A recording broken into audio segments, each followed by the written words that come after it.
Gotham Season 5, Episode 7, Ace Chemicals.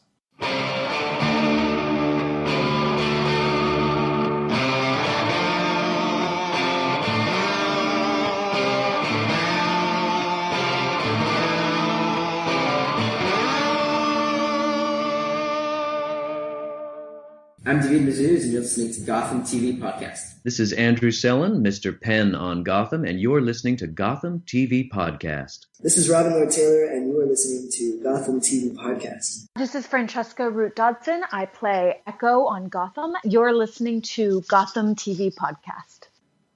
Welcome back, fellow Gothamites. Welcome back, fellow detectives. And a big thank you to Francesca Root Dodson, who plays Echo, for that new intro. And yes, if you haven't already, please head on over to Gotham TV Podcast to listen to our interview that my colleague here and podcast partner, Derek O'Neill, did with her this week. Yeah, great little interview. Really good fun. Mm-hmm. And of course, Francesca Root Dodson sounds absolutely great on set. I would say she was an absolute blast, and really interesting to hear her talk about the differences between Season 4 and Season 5 of Gotham with respect to her character, Echo, and of course, Jeremiah's assistant previously.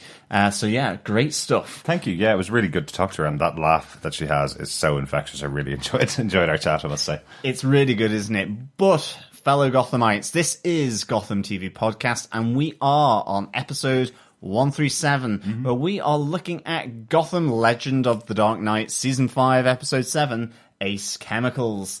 And guess what? I'm one of your hosts, John. And I'm your other host, Derek. Yes, thank you very much, and welcome back to, I suppose, the big event that's been teased for so many seasons now. We are at Ace Chemicals, and at the creation of the Joker, effectively. Yeah, it's Ace that. It's Ace that, mate. I was wondering whether you were going to be able to do your accent. My Scouse accent, yes. Yes, Ace is the word that is used to describe boss or something that's really good in Liverpool, if you're from Liverpool, or a Scouser, as they are known locally. And so, yes, Ace Chemicals, and of course, a great episode this is of Gotham. It's really, I think, with that name, completely iconic. Yes, without a doubt. But I think we should start getting into our discussion about the episode, John. Absolutely. On with our spoiler-filled review. Derek, what are some of the episode details? Well, this episode was directed by John Stevens, one of the showrunners for the show. Recently, it was called out that he actually took over as showrunner for the show at the end of Season 2 when Bruno Heller stepped away from the show. Bruno Heller was the original creator of the show along with Danny Cannon. So John Stevens stepped into his shoes at that point. Obviously, he's a huge fan of Batman and the big mythos that's been built up behind every other character that's on the show. So having him involved in the director's seat is a pretty good idea, right? Yeah, it's a great plan, to be honest. I remember meeting John Stevens at New York Comic Con, and very, very vibrant and very, very high-octane energy for sure. Yep. And I think he brings this to Gotham most definitely. Without a doubt. And currently, he is working on Metropolis, a TV show for the DC Universe streaming service. I haven't heard about this for quite a while. We mentioned it, I think, before. Last year, maybe on Season 4 talk about Gotham, but we haven't really mentioned it in a while. It's still planned for the DC Universe streaming service with Danny Cannon. And it's a story about the city of Metropolis, about the investigative journalism in the city before the arrival of Clark Kent. Sounds quite familiar with Gotham as the city before Bruce Wayne turns up. We've had a few villains coming over from the Superman universe to join Gotham. Do you think it's a possibility, given the people behind the show, that maybe we might have some villains from this show appearing on Metropolis in the future? Yeah, I mean, it'll be really, really interesting. Wouldn't because, it? I mean, certainly for me, obviously I know Superman. I know the movies. I've never really read too much. I loved Smallville. Right. But, I mean, in terms of the canon of Superman, I'm really not very well versed in that at all. Right. And so as such, I can't really imagine Metropolis before Superman in that sense. And the people that would inhabit it that you would see become Superman's villains in Metropolis once he's there. Do you know what I mean? It's one of those things that I'm just really not clear. I'm sure there absolutely are loads of villains and antagonists that will be there. For me, I just don't really know that. So in that sense, I am actually really, really interested in seeing this, because I do think that what has been done with Gotham has been really brilliant, and it'll be interesting to see Danny Cannon and John Stevens' take on this, given what they have brought to Gotham. Yeah, I think it'll be really interesting. I suppose because of the Superman mythos being so connected to what we've seen in Metropolis before, well, when Superman isn't there, then you don't have anything to rely on with Krypton or any of the space aliens that are in those shows or in those comic books. You don't have any of that to rely on. So I wonder what way they're going to set this and how they're actually going to plan that series. It's quite interesting to see. Yeah, I mean, I just wonder if, say, with the Man of Steel series, that whole idea that, there are outposts of Krypton already on Earth. Right, maybe. And so those kind of things could be really, really interesting to see. But that's the director for the episode. The episode was written by Zishun. We've talked about Zishun so many times over the last couple of years. He's become a real guiding writer on the show since he joined in season 3. But he's been a story editor on 15 episodes of the show so far, and he's only been here since season 3. It's kind of interesting, isn't it? And he's written 7 episodes as well. So definitely one of the guiding forces behind the show. Definitely. That is a lot of input, a lot of creative input into Gotham. I think you can really tell his stamp on it as well. So excellent stuff. Yeah, really good.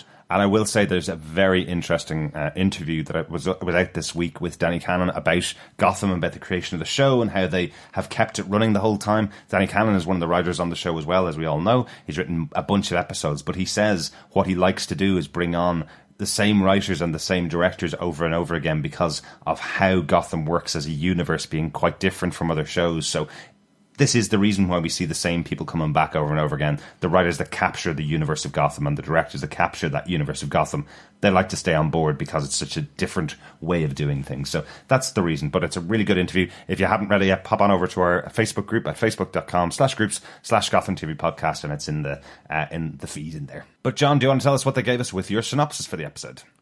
Sure. Jim Gordon races with Leslie Tompkins to the Narrows to investigate and uncover the criminal elements responsible for the deaths of members of the Chessmen gang. The grisly murder and the use of chemicals also threaten to end talks with the military that promise Gotham's reunification with the mainland. Meanwhile, ignoring Jim's warning, Bruce Wayne searches for Alfred, who has been missing for 5 days. As he searches Gotham, he is pulled along a new path as he spots, then follows, a couple that resemble his dead parents. Entering a tunnel, Bruce is led to Wayne Manor, where a very much alive Jeremiah sets in motion his twisted recreation of the murder of Bruce's parents with the help of Jervis Tetch. As Jeremiah unleashes his final spin, he prepares to insert himself into Bruce's history by murdering Jim and Leslie Tompkins. At the last minute, Selina comes to the rescue. As Jeremiah flees, he uses Echo to set off his poisonous chemicals on Gotham, but while it is foiled by Jim, the toxins pollute the water from the city to the mainland. Pursued by Bruce, Jeremiah enters Ace Chemicals, where he battles Bruce, but as they fight, he falls into one of the chemical vats, leaving him severely disfigured. Meanwhile, as the military decide against reunification, Oswald, Enigma, and Babs come to a truce and a new arrangement to escape the prison that is Gotham. Fantastic. Yes, one of the biggest episodes so far on the show. I think we can all agree with that, yeah? Yeah, in so many ways. Definitely. Such a wonderful set of things going on. And yeah, really interesting that those toxins are now in the river of Gotham. So what's that going to mean for the citizens of Gotham? We know that what it means to the outside forces is they're no longer coming in to save the citizens of Gotham, which is pretty awful. Absolutely, but also Killer Croc, Killer Croc, Killer Croc, Killer Croc. I have been predicting him to come since season 1.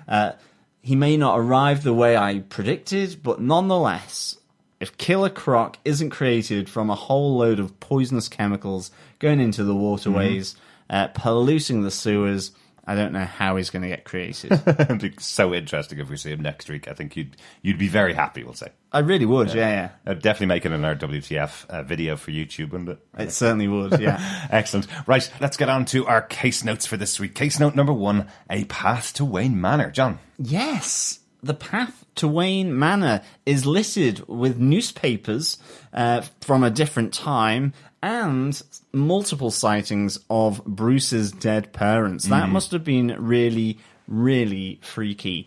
Yes, this tunnel is the one that Jeremiah was constructing underneath the water, underneath the river to get out of Gotham, so we thought. But we did see in the last episode, it is a route to behind the great fireplace at Wayne Manor. And Bruce ultimately finds himself following that path to Wayne Manor as he follows his dead parents, or what he believes to be people that resemble his dead parents. Yeah. And yes, it's kind of, he comes out the other end and it's like, surprise! Because there is Jeremiah, Alfred, and his mum and dad, pretty good recreations of them with the whole cosmetic surgery, and it's really good to see. I think what's really nice here is that Brett Taylor, who plays Martha, and Grayson McCouch, who plays Thomas Wayne, they return from effectively season 1, so that's a really nice touch, I think, here to get the original actors back playing Thomas and Martha Wayne. But obviously there's supposed to be other people who have had the knife taken to their face, fat inserted where it shouldn't have been, fat removed from other places to then be, revealed to be Thomas and Martha Wayne. I think the good thing here as well is that they have all been hypnotized. So, I mean, there's a really freaky moment there with Alfred, because the last episode, Alfred's really trying to resist what Jeremiah's doing. Yeah. And then he's very complicit here and compliant, I should say, with this whole situation. But that's also because we have another great character that returns for this episode in Jervis Tett. Yeah, absolutely. It's great to have him there, and I love Jeremiah's explanation of it, where he's going, everything's on such a big plan today, I couldn't afford anything to go wrong. So that's why I've manipulated them, and that's why I've given them this brainwashing, effectively, which I really like. I thought that's a good laugh. But interestingly, they are fully brainwashed. In fact, we get this really interesting one where Alfred doesn't even know that there's a bomb right in front of him. He thinks it might be an Italian meringue cake. It is. It's a big meringue, a big red meringue. This is really good because obviously later on we have these bombs set off, effectively destroying Wayne Manor. And it is kind of the tick-tock down, that countdown to the explosion is of the smiley faces. So we have smiley destruction by Italian meringues, effectively, in the eyes of Alfred. And I thought that's really good. The meringues go boom, and off goes Wayne Manor into orbit as it's exploded off the face of the earth. It's so sad after 5 seasons, to see Wayne Manor coming down. We saw it obviously in the pilot, just like seeing Bruce's parents coming back for this episode, which is such a wonderful touch, as you mentioned, John. I have to say, bringing the two of them back and finding out a way to get the two of them into the show for this season. I just think it's a lovely touch. They only appeared on screen for just a few seconds, a minute or two back in season 1, but they are so formative in the creation of Bruce Wayne that it's really important to have them back in the show. I also think there's an interesting touch in here, and I'm not sure whether you caught it, John, but it feels like a real callback to Adam West's Batman, where Bruce is trying to convince Alfred to leave the house, and Alfred's saying, no, I've got some tidying up to do, and Bruce tells him there's a gas leak. That moment in between those two where Bruce is trying to convince him, and then he goes, there must be some way out of this. That real moment where he talks out loud to the camera is very like Adam West. He's not talking directly to the camera, of course, but where he's saying his thoughts out loud, it really felt like Adam West's Batman, didn't it? Yeah, definitely. And that's an interesting point, I think. I do remember it in the episode, but a really interesting point. But luckily, because of that, Bruce manages to save Alfred from the exploding Wayne Manor, which is really good. Again, this is where they will presumably enhance those tunnels when they rebuild Wayne Manor in order for them to have a huge Batcave and kind of subterranean network and office. Absolutely, and of course have a facility to bring the Batmobile in and out of Wayne Manor as well. Speaking of that path and that tunnel to Wayne Manor, let's get on to case note number 2, because it's not just a path to Wayne Manor. To some people, it's also the only way out of Gotham, right? Because they've left the city, they've gone off to Wayne Manor. And for our other 2 characters, case note number 2, it is a way out of Gotham for them. Selina and Penguin working together, trying to get out of the city. But first, we have a wonderful scene with Selena and Penguin trying to test how to get across the river.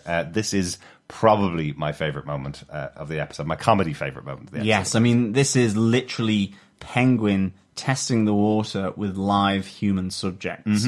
And it is a visual treat of Penguin's and Selena's facial expressions. Yeah. It is an audio treat in just the booms going off as Penguin sends off a rowing boat or a fisherman's boat into the water. But of course, the military have peppered the surrounding waterways with mines, and you just hear boom. But then there is a moment of hope, because the captain of the ship, the Jolly Roger that has been testing for Penguin, has managed to escape.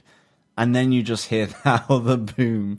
And yes, the captain has gone down in multiple pieces as he too has hit a mine. So, I mean, yeah, really, really good stuff here. It's so well sold by Robin Lord Taylor, as we mentioned before. Really good fun to have this moment. And again, totally sold just on the performances of the two actors here in this scene. Really, really good. But of course, only in Gotham, when you're trying to keep a whole area like Gotham down and you're trying to keep them back, only there would you put mines in the rivers as well. Like, this just shows you how crazy the whole government of this country is. Not only the Gothamites, and not just how crazy Gotham is, it's also, you know, the military forces that are trying to block people from getting out of the city, mining the rivers. That's pretty bad, isn't it? Yeah.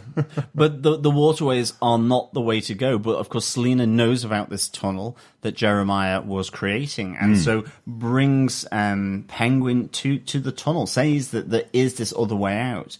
And they arrive just after Wayne Manor has exploded, and Alfred is appearing bruised and battered, but still alive at the other end. And this is where Selena finally realizes that she didn't kill Jeremiah. He's still alive, and the grisly tale of what is to come, this recreation of that night of Bruce's parents' death and murder, and everything that set off the Gotham, effectively. Yeah. It's really nice, this idea that Jeremiah is trying to insert himself into Bruce Wayne's life here. But what happens is you get the reenactment really inserting Selena back into Bruce Wayne's life as well. And she takes up the guilt, or in some ways the thing that has been unsaid between Bruce and her about her not intervening on that night,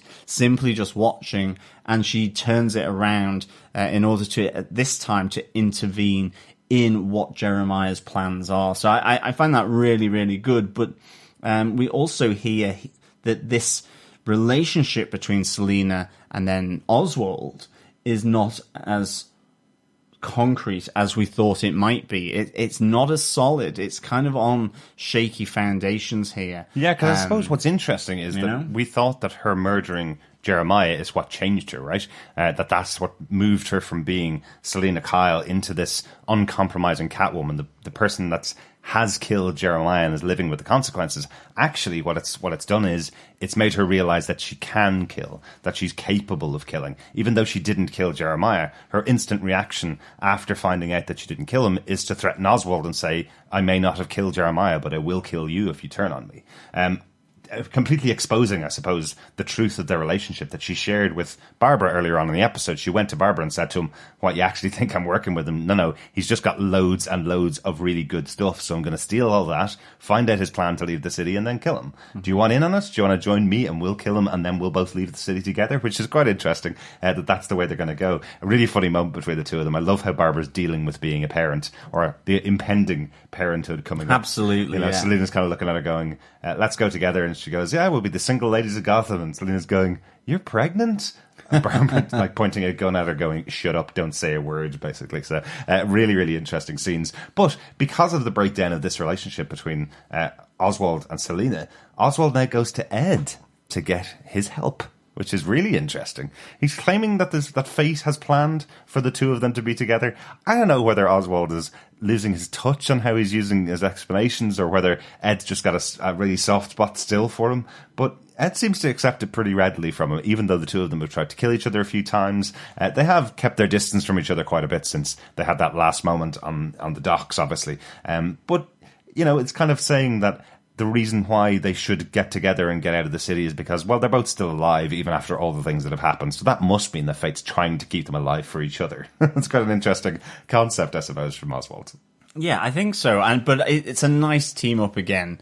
And of course, we get the submarine from Ed. The plans for the submarine. Mm-hmm. One of those things that's really iconic from Batman 66. Absolutely. That the Penguin has his own sort of penguin submarine. Really good to see. And of course, Babs now is a part of this.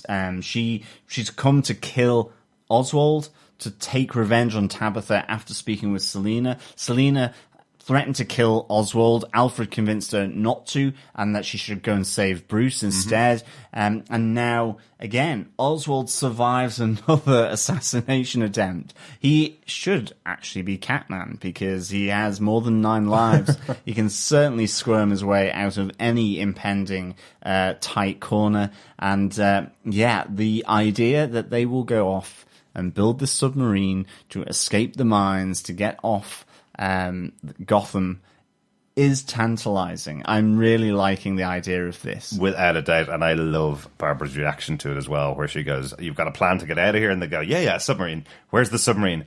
Well, we have to build it. And Barbara points the gun back at Oswald again and goes, right, I'm just going to kill him now. There's just no point in this plan. That's hilarious.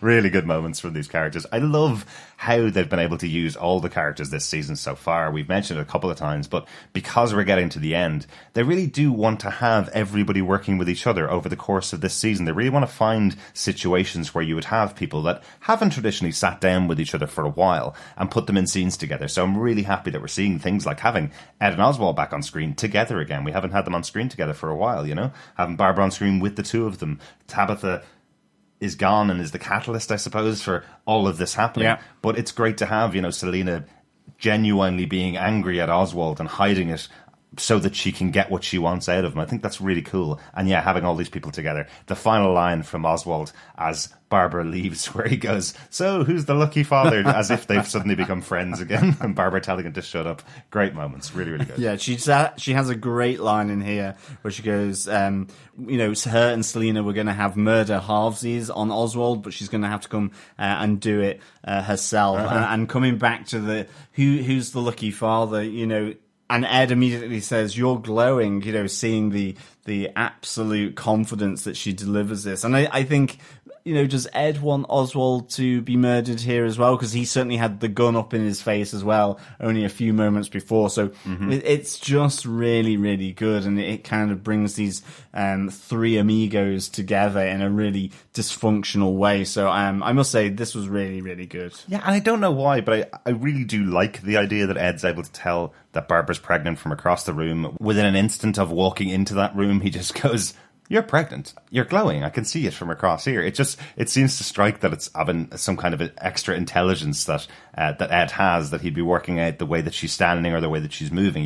He's that kind of guy that's watching everything that's going on in the room to see what he can get out of it, I suppose. I love that there's up on Reddit there was a post which is just the pregnancy test that is Enigma. He should go into that business, basically. I think it's hilarious. But there you go. That's everything going on with Oswald, Selina, and Barbara, I think, so far, and Ed, of course.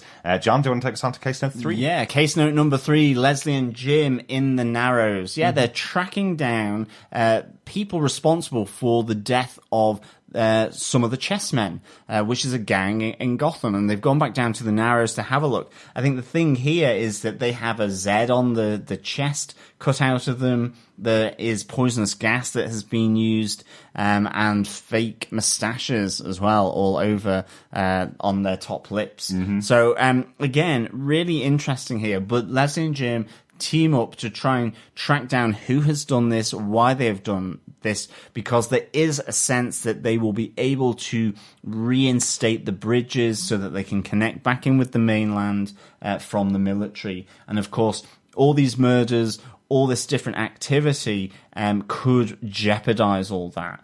So they begin this investigation here. There's a lot of really good moments where they're discussing about the impending birth of Barbara's child, and you can see Leslie really taking Jim to task here, and it's really nicely done. But ultimately, they are captured in Ace Chemicals, which is where they end up on this trail to face both Echo and the amazing Jervis Tetch, aka Mad Hatter. Oh, it's so great to see Jervis Tetch back. As always, really, really cool to see him on the show. I know it's a very small part in here, but I suppose it's so important to the overall storyline that so many people here need to be brainwashed. And you do have a character that can brainwash them, so it's absolutely the right thing to do. It's exactly what you would do in a comic book. Usually TV shows don't get away with this because when you have a guest star like Benedict Samuel who plays Jervis Tetch, he may be working on another project, so you're not able to bring him in for just, half an hour of one episode, so it's kind of cool that they're able to do this. It would definitely be littered into the animated series or into the comic books where you'd have this character, of course, on call because he's in the city. It's kind of cool to be able to do that, definitely. Yeah, but at Ace Chemicals, they're generating all this poisonous gunk that is used, it was used against the chessmen, and later on looking to be used against the whole of the city of Gotham. Yeah, exactly. There is one interesting discussion that's going on as well with Lee and Jim while they're there. They have the discussion about Barbara being pregnant because Barbara has come to Leslie as a really good doctor, looking for her to become her gynecologist for the birth of the child.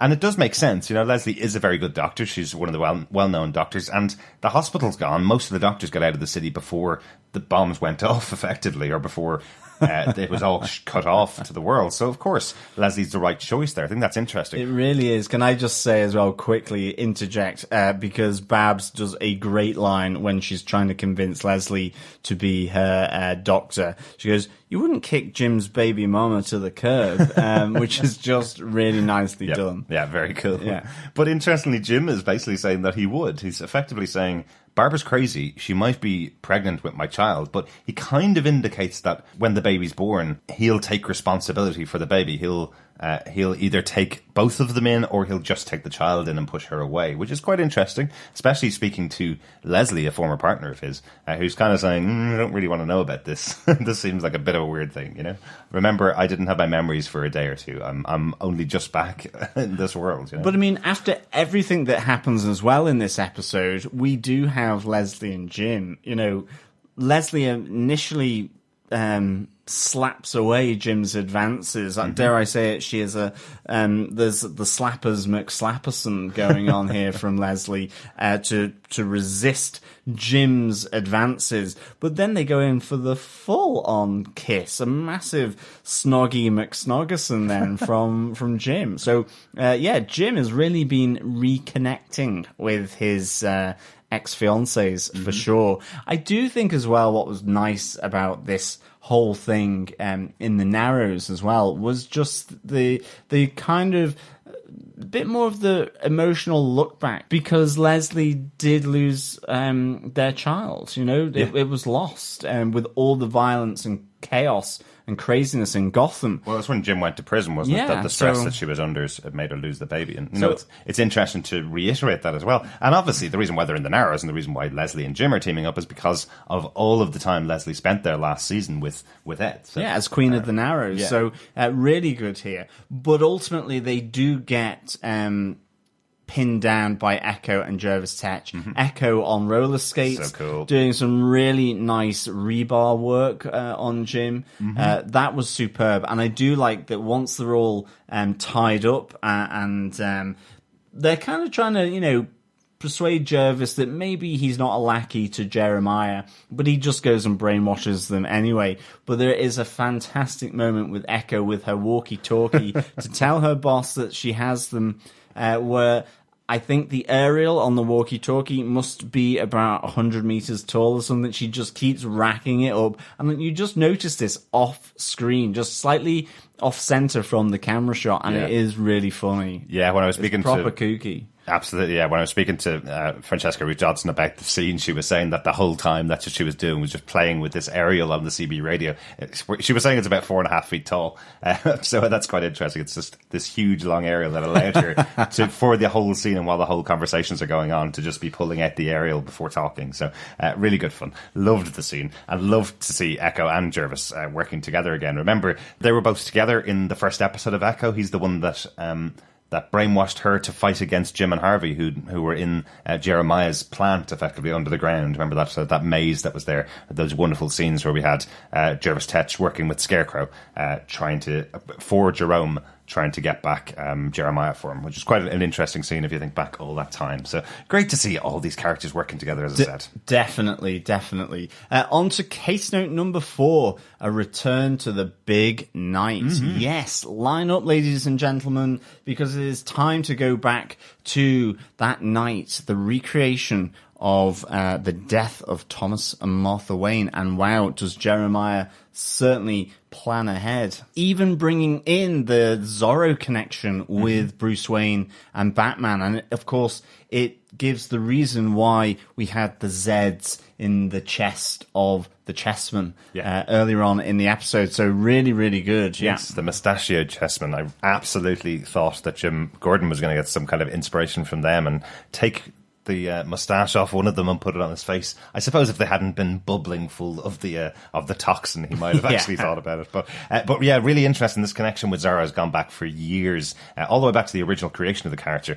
Bill Finger, when he was doing the original creation of Batman, his original character style, I suppose, he chose Zorro as a bit of the inspiration for Batman. Zorro had his own Zorro cave, and obviously the Batcave is a very important part of the Batman mythos. Some of the costume is quite similar to the Zorro costume, and the actual title screen that's used in this episode saying that it's a Douglas Fairbanks original version of Zorro. Well, that's because that's the original one that inspired Bill Finger when he was doing the creation of the character. That's the only version of Zorro that would have been out at the time that he would have been able to see, which I just think is quite interesting. A nice little touch there. Also, Zorro was used back in Frank Miller's version of Batman, where he effectively said that Bruce Wayne was heavily inspired by Zorro to take up his mask and his cowl to go out and save people and help people, because Zorro struck fear into the heart of other men. Jeremiah even uses that as his quote to Bruce, trying to work out from the screen why it is that Bruce is so interested in this character as Zorro. But it is the movie, it's been established in the comic books, and I think forevermore when we see the original origin story of Bruce Wayne, we'll always see that it is this movie that he's gone to see, the Mark of Zorro. It's been used in many of the films and also in the comic books now. So really cool that they've put this in to Gotham as part of the origin story. It's really tying stuff back to the comics again after the many, many years of creating their own mythos and their own history. Taking these big cues from the comics is really cool. Yeah, this is really, really good. It is kind of like origin within the origin within the origin. It's the nod to the comics, nod to the creation by Bill Finger of Batman and Bruce Wayne. And of course, then we're taken back to Crime Alley, where Jeremiah is about to kill, we think, the two doppelgangers, but actually he's already killed them. Not in front of Bruce Wayne, not that huge event that we thought was going to be, but he's just finished them off. He no longer has any use for them, because instead the two little presents that the Mad Hatter and Echo have brought back to him in the form of Jim and Leslie Tompkins have now been dressed up as his parents, because he's going to shoot them instead, just as Bruce Wayne mentions that this isn't real. You're not going to affect me by killing two innocent people. Yeah. Just stop it, Jeremiah. I mean, he really is trying to plead with him here. Jeremiah kind of has completely twisted it again on its head, because he's killed the two doppelgangers, and in front, as they turn round, which was just like, oh, okay, this is going to really affect him, there is Leslie Tompkins and Jim Gordon, who he's going to shoot instead. And then you see the stress come on Bruce Wayne's face here, and I think David Mazouz plays it really, really nicely. He really does, I must say. And I have to say, watching the episode, the reveal is done so well. Even with Leslie Tompkins having different colour hair from Martha Wayne. She's got black hair. It's tied up in a similar style, but even with her having black hair, I didn't notice it, because all the clothes are the same. They look very similar, kind of height from behind, which I'm sure is the purpose. But I thought it was so well done as a reveal, because when Jeremiah's on screen, your eyes are right on him the whole time, and you're just kind of seeing these things in the background. Totally could have seen that was Leslie and Jim the second time you're watching it, but the first time I thought they just set the scene up really, really well. Yeah, I think you're definitely in the moment with David Mazouz, Bruce Wayne here, because he's the one that you're really feeling for because of this crazy, kind of nasty plan by Jeremiah, really. But I love that Bruce does call it out as well. He's kind of gone, but this isn't going to work. You're obviously crazy if you think you're going to insert yourself in my life by killing 2 innocent people. All you're going to be doing is killing 2 innocent people. And in the style that my parents were killed in, this will do nothing for me, you know? There's no way I can save them, so what's the point, really? I like that he tries to bargain with him in that way, and then when he finds out that it's Jim and Leslie, it's very much, oh, well, if we kill Jim, that's really going to affect me. That it will accomplish, I suppose, what Jeremiah's plan is, and he did that on a dime. Everything else seems to have planned months in advance, but this is something that he just planned because Jervis Tetch happened to be bringing the 2 of them to him. Yeah, no, I think so. And it's a real nice moment from Jeremiah where he goes, if we can't be bound by friendship, then we will be bound by hate. Yes. A really, really good moment. So the question I have is, did Jeremiah lay the plan so that Leslie and Jim followed the leads that he had laid out with the chessmen from the Narrows, that they followed the leads to go to Ace Chemicals and be picked up by Jervis Tetch? I know Jervis Tetch was there to brainwash the other member of the chessmen to work the factory effectively, but do you think Jeremiah had built this whole thing up? Was he just pretending that wasn't part of his plan? Because it seems so perfect. Yeah, I mean, it could be. Mm-hmm. It really could be, but I just wonder, it seems a little too convenient that happened.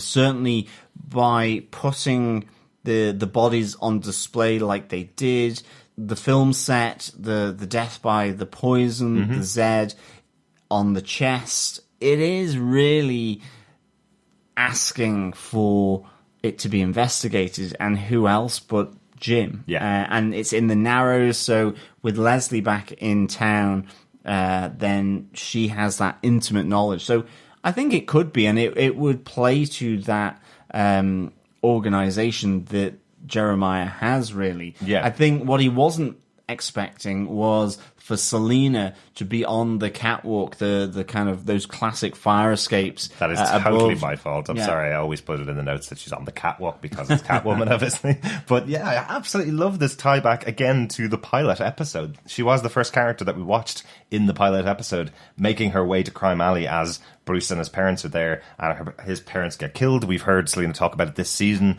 her regret for not actually doing anything when she was in that alley. And we all kind of looked at it going, well, she was only a kid. She couldn't really have done anything. And she proves that actually she could have done something. If she had access to the whip and if she had access to the moves that were taught to her by Tabitha, she actually could have stopped the killing of Bruce Wayne's parents. I love this. And I also love that they get that moment to sit down later on. And Selina says to Bruce, I should have done something. She apologizes to him for the last conversation they had. And Bruce says, Selina, you've done enough, you know? Yeah, definitely. He tells her that he's okay with whatever's happened in the past, that they are back to being on the same level with each other as they have been in the past. And I did think they were going to kiss as well, with the fact that Leslie and Jim had been kissing and really going for it beforehand. I was like, well, where's their kiss? So there was no kissing or kisses in the... I know, back cat for life, huh? Yeah, exactly. But this is, Selina's intervention means that Jeremiah is able to escape along with Echo, and we see a truck laden with the fireworks with this toxin in, and Jim runs off to save and stop that effectively. Yep. Which unfortunately it does somehow, fireworks still manage to go off underwater, or whatever happens there. I think it probably just they get wet and it leaks out. Yeah. But what a nice touch, again, to another callback to the pilot, to have Jim's way of solving his problem is go to the docks, throw the thing off into the river, just like he did with Oswald Cobblepot in the first season of Gotham. So, in the first episode of Gotham. So a nice little callback again to our pilot episode. But I have to say that really did feel like Jim Gordon falling into Batman 66. The truck full of fireworks is hilarious. I love how it's just rocking back and forward like they're made of cardboard as he's driving along definitely. the road. Just hilarious.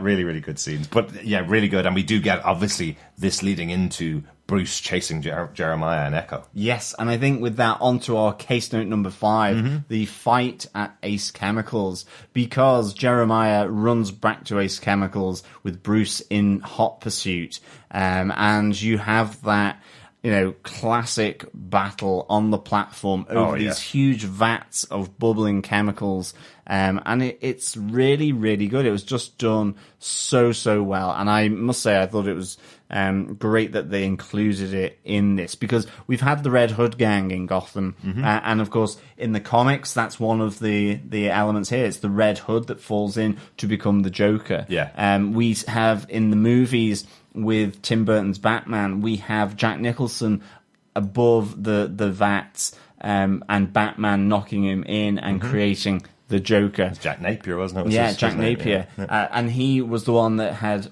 shot Bruce's parents. And now we have Jeremiah fighting with Bruce, battling above these vats, and then Bruce getting the one-upmanship that makes him fall into the vat of chemicals. Oh, and absolutely having Bruce Wayne on top of Jeremiah, punching him in the face, going, "You mean absolutely nothing to me. Your plan has had absolutely no effect on me at all. You mean nothing. You will never mean anything, no matter what you do." It's just a wonderful moment with Bruce as we see it. And as you say, it is a mistake. It is a complete error. Bruce is just getting out of the way of Jeremiah's punch, and Jeremiah falls into the vat. So no involvement, no pushing from Bruce or anything like that. It can't be seen as his fault. This was totally Jeremiah's fault. Definitely Jeremiah's fault here. And I think the great thing is that we do see him later on in the hospital with Bruce and Selina sort of stood over him, and he's completely disfigured, and he's called out as being effectively brain dead here in this moment. No brain activity. Yeah.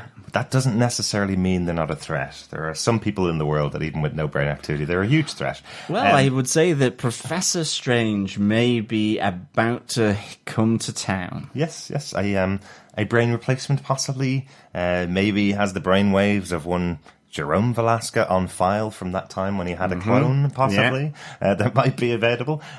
Some interesting ideas. And I think we're going to see somebody back, maybe another Mr. J back later on in the season. Most definitely. The interesting thing was he wasn't white. The face wasn't white. It was still flesh-coloured. Yes. So interesting that.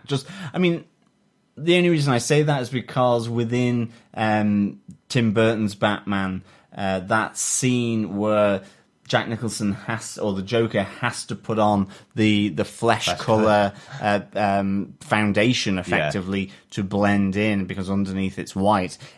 Interestingly, here Jeremiah's skin is still very much kind of flesh coloured, but very, very disfigured as well. So interesting. Yeah, definitely be intrigued to see that in the future. One other thing does happen in the episode, as we said, which is Jim and Lee rekindling their relationship. I love the line from Lee saying, "We can't change the past, so I guess I'll have to live with it." Something that she'd really pinned on Jim, and it was the reason why their relationship never happened again after Jim left her, is because she said, "Well, all the things you did in the past is the reason why I can't get back with you." So her finally kind of hanging up that hook is a nice little touch at the end of this episode as well. So very interesting. In the last 3 episodes, we have Jim going back to Barbara and impregnating her, and then now going back with Lee as well. So very interesting. Yeah, good stuff. Good stuff indeed. It's just fun to get, as we're getting towards the end of the season, we need to wrap up a lot of Jim's storylines. So things are happening a little bit faster for him than probably have ever happened in any of the previous seasons. So with that, onto our notes. What was the Gotham moment of the week? I think for me, it's Echo with her Ariel, to be honest. Really funny stuff, It's just a nice little touch that, the crazy Echo is just kind of doing this in the background as Tetch is hypnotizing and brainwashing Leslie and Jim. Yeah, really good. for me, definitely the conversation between Ed Nigma and Oswald Cobblepot, that they have a plan to build the Penguin submarine, but they have to build it before they can leave the city, so that will keep Ed and Oswald in the city for quite a lot longer, I would say. Building a submarine must take a bit of time, right? Yes, I cannot imagine that Oswald is the physical labor type of person. I can't imagine he's that good with his hands in terms of building a submarine, but we'll see. Maybe some of the chessmen might come along to help who've been brainwashed in Ace Chemicals, since they may be out of a job. But of course, you can't continue on saying Gotham moments of the week without mentioning, of course, Jeremiah falling into the vat of chemicals at Ace Chemicals is the most Gotham of Gotham moments that's ever Gothamed, right? Yes, exactly. Of course. And it was that wow moment of really, going back to the origin of this character as we knew it before Gotham started. Because obviously, with Jerome and Jeremiah, there has been this huge opening up, potentially, of the Joker character, So really good stuff. Yeah. I think Gotham character of the week, it was really nice to see the original Martha and Thomas Wayne coming back for this episode as well, in terms of Brett Taylor and Grayson McCouch coming back to reprise those roles. Yeah, that's definitely my Gotham character of the week. I have to choose two this week, seeing the two of them back on screen together and just being dispatched by Jeremiah is just quite an interesting choice in the episode. Yeah, completely. So, John, this was the big week of Gotham. Did it match your expectations? How would you rate the episode? It really did. I gave this 5 cheese and Branson pickle sarnies out of 5. Nice. Yeah.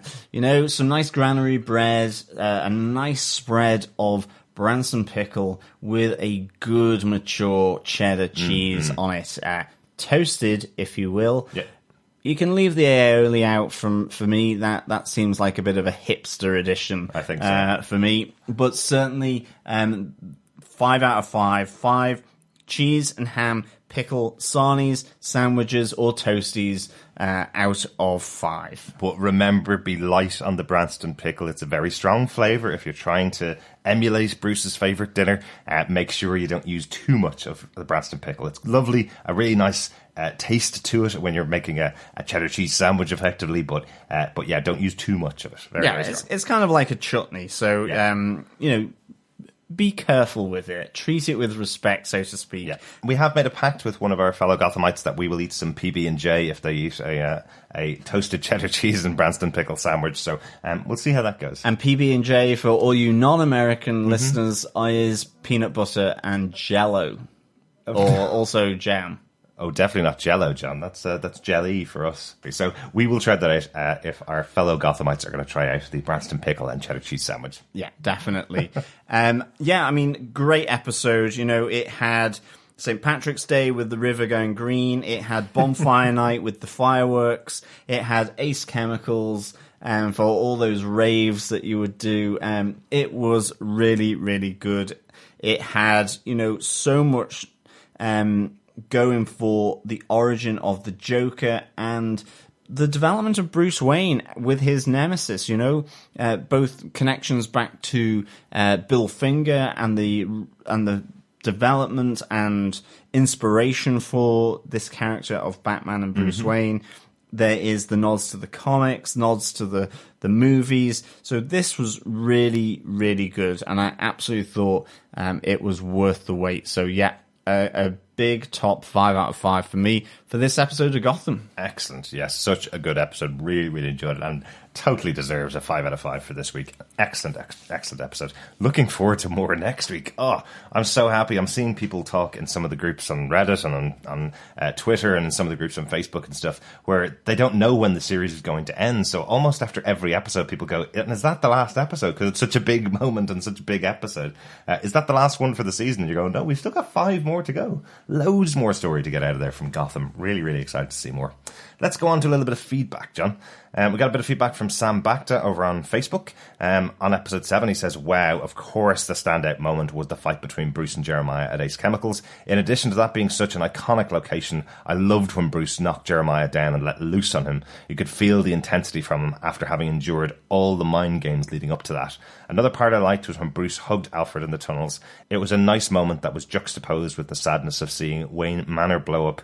Absolutely, such an iconic location, obviously lost. I remember when Sean Pertwee was talking about the filming of these episodes, saying this was the last time they've ever filmed in Wayne Manor, and since that's where they spent most of the seasons over the years, was filming in Wayne Manor, it is such a huge part of the show. Alfred hasn't been a huge part of this season. I feel like he hasn't gotten much on screen time as he's usually gotten. So nice to see a little bit of that this season, and obviously nice to have a big hug from Bruce that his best friend is alive and his other father figure is alive.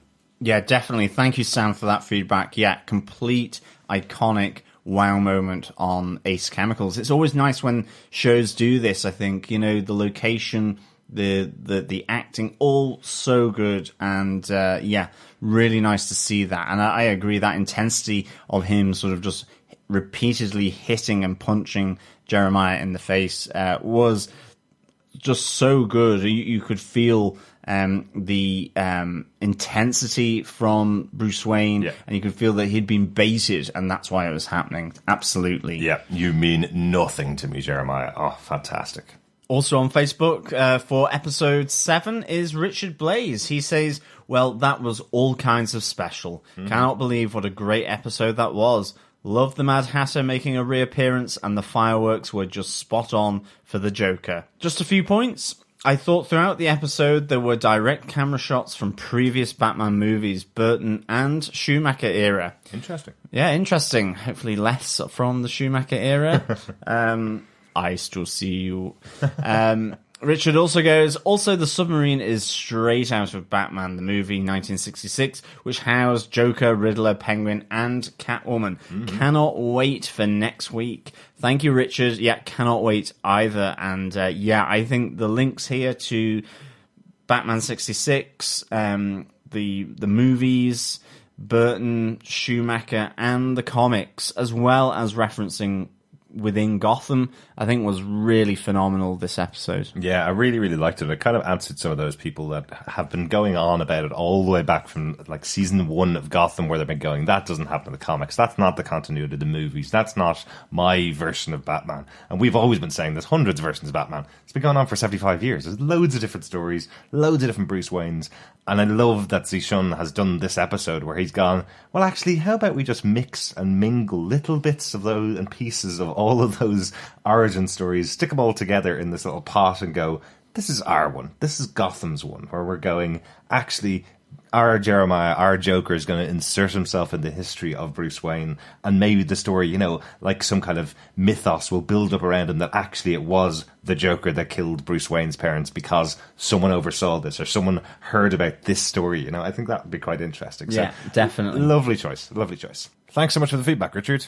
Yeah, thanks, Richard. And we also have a voicemail from Claire Payne. Remember, you can leave up to 90 seconds of voicemail. Just head on over to GothamTVPodcast.com and click on the right-hand side tab to leave your voicemail on anything to do with Gotham Season 5. Watching Ace Chemicals reminded me of the first time I saw Tim Burton's Batman. Bruce being mentally tortured by Jeremiah was twisted, and I was left feeling uneasy, just like I did when I read The Killing Joke. So many characters stood out in their own way in this episode, but the return of Jervis Tetch is always welcome. Loved how Lee questioned Jervis's position with Jeremiah. I think Barbara's beautiful deep pink coat deserves a mention. The wardrobe department has always been superb and the dress the characters to the mood of the season, but seeing this pop of colour was perfect. When Ed realised Barbara was pregnant, I thought, oh my goodness, Professor Strange also gave ultrasound powers like a dolphin. So many great moments to discuss, which I know you will do in your own expert way. And yes, I did shed a tear when Wayne Manor went boom. Another great, memorable episode. Claire Payne. Thanks so much for your feedback, Claire. Oh, the ultrasonic powers of Enigma. Fantastic. That would be awesome if he had the powers of a dolphin as well. Yeah, thank you, Claire, for that. Yeah, so they much. wouldn't even need a submarine then, would they? Yeah, absolutely no. And Ed could just use his blowhole. Indeed. Yeah, I know what you mean about that eerie kind of baiting and situation in Wayne Manor with the cheese and Branson pickle toasted sandwich there. It did leave you uneasy. You really see the crazy weirdness of Jeremiah here and the creepiness of it, more to the point, and just the psychological warfare that he's trying to lay down on Bruce Wayne here, a young Bruce Wayne. It is pretty uneasy. It's a little moment of, this guy really is a psycho, because sometimes you can get lost in the craziness of it, and it's a bit funny and that, but sometimes you see that psychotic element of Jeremiah, and it is a different take on the character indeed. But yeah, totally leaves you off kilter after watching an episode with Jeremiah. Really enjoyed it. Just such a wonderful episode. Thanks so much for your feedback for the episodes. Only a few more episodes left, as I've said. Every week, let us know your thoughts on each of the episodes as they come out. You can contact us through the website, as John mentioned, by voicemail. You can email us to feedback@gothamtvpodcast.com, or why not come and join us on our group over on Facebook at facebook.com/groups/Gotham TV Podcast. Yes, and we tweet out on every episode of Gotham. Just go to our Twitter handle at Gotham TV Podcast. Yes, we do. Yes, we do. Thank you so much for listening. And remember to subscribe to our podcast over at GothamTVPodcast.com, where you can subscribe to any good or evil podcast catcher. Thank you so much for joining us. We'll be back next week with Gotham Season 5, Episode 8, Nothing Shocking. I wonder what's going to happen with that one. Nothing shocking. Wow. I think everything's shocking in Gotham is pretty Exactly. much where we are. Yeah, thanks so much for listening, fellow Gothamites. Make sure you check out that interview with Francesca Root Dodson. I'm also going to tease once again, we have another interview with another member of the Gotham cast coming up as well over on our feed. Make sure you subscribe so you can get it as soon as it's released as well. Yeah, thank you so much, fellow Gothamites, for joining us. As always, it's a pleasure. I'm going to go and kick Jim's baby mama to the curb. When I'm back, I will probably be told off for doing so. I'll tell you off for doing so. Speak to you soon. Bye. I wasn't expecting that one. Nice.